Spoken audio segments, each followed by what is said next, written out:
Merhabalar, kanalıma hoş geldiniz. Bugün sizlerle ıslak kek yapacağız. Malzemelerimiz 2 su bardağı un, 1 paket vanilin, 1 paket kabartma tozu, 3 adet yumurta, 2 yemek kaşığı kadar kakao, 1 su bardağı sıvı yağ, 1,5 su bardağı süt, 1,5 su bardağı kadar şeker.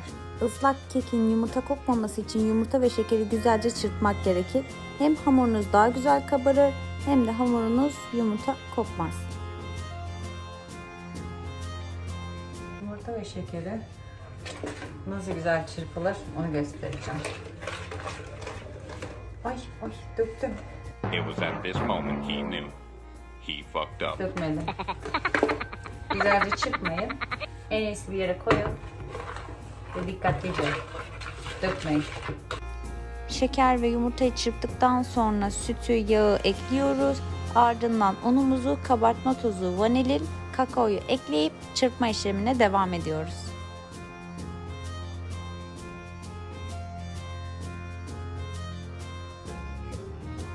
Kek harcımız kıvamını aldıktan sonra 1 su bardağı kadar üzerine sos için ayırıyoruz.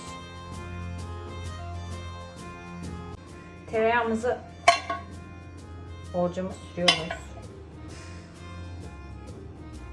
Kek kalıbına yaptığınız gibi tereyağı sürdükten sonra un serpmenize gerek yok. Fırınımızı şimdiden açalım. Biraz ısınsın.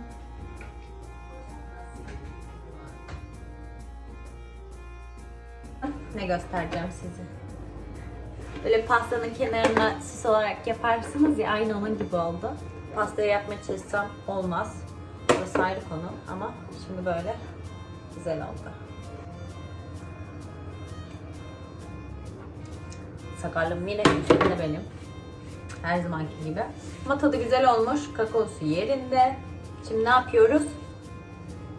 Fırına atıyoruz. Şimdi kekimizin üzerine hazırlayacağımız sosu hazırlayacağız. 1 su bardağı kadar kekimizin harcından ayırmıştık. Şimdi bunu 1,5 su bardağı sütle üzerine 5 dakika kadar kaynatacağız.